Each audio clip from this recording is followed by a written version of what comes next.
প্রকাশ্য দিবালোকে প্রতিপক্ষের 1000 পেঁপে গাছ কেটে দিয়েছে দুর্বৃত্তরা। ফুল 1000 গাছ আছে কিনে তারা জোর জবট করে এসে বলা নাই, মানে জোর জবট করে ধাক্কা মাক্কা মেরে এসে গোয়া করে গাছগুলো সব কেটে দিয়েছে। পূর্ব শত্রুতার জেরে কেটে ফেলা প্রতিটি গাছে এখনও ধরে আছে পেঁপে। 6 আগস্ট এমন ঘটনা ঘটেছে চুয়াডাঙ্গার দর্শনার ছয়ঘরিয়া গ্রামে। এতে অন্তত 20 লাখ টাকার ক্ষতি হয়েছে বলে দাবি পেঁপে চাষি রাজু আহমেদের। প্রতি মাসে কম করে 1 লক্ষ টাকার আয় আইবে কিনে গাছ আসে।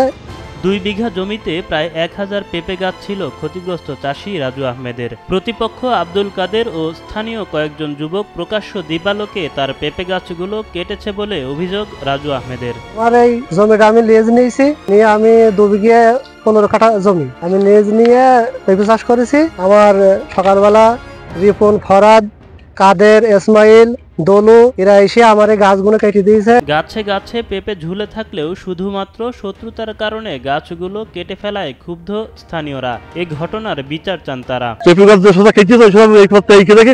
পেঁপে গাছ কাটা ওরা কেটে চলে গেল, ওরা 5-7 জনের মতো ছিল। দেখি যে মানে টাকাতে চলে গেল আমার কপির খাতে। ও আমার মোটরসাইকেল দিয়ে কাদের ভই দিয়ে বলছে ভই থেকে সরে যাও। আমার ভই তো নাকি ভই আছে আমার, তাই আমি সরে যাবো। আমার বলছে সরে যাও। আর 2টি লোক এখানে হচ্ছে ইলিয়াস আর সাধু, তারা বলছে বুড়ি মানুষ মারবে নাকি। তা আমি বললাম মারুক, আমার মার খাটিয়ে যাইছে মারুক। তো বলে এবার ওই ফরাদ কোপ আরম্ভ করে দিল। শক্তের আরেক নাম, একদম ইউনিক স্ট্রাকচারাল ডিজাইনের কসমিক ডোর থেকে 50 বছরেরও বেশি। কসমিক ডোর এ বিষয়ে থানায় পাল্টাপাল্টি অভিযোগ দিয়েছে 2 পক্ষ।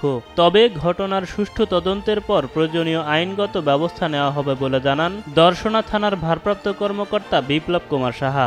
ছয়ঘরিয়া গ্রামে আমরা একটা অভিযোগ পেয়েছি, 2.5 বিঘা জমির একটা পেঁপে বাগান তারা কেটে দিয়েছে। আমরা এটা 2 পক্ষেরই অভিযোগ পেয়েছি। জমি সংক্রান্ত বিষয় আমরা এটা ভালো করে যাচাই বাছাই করে আমরা আইনগত ব্যবস্থা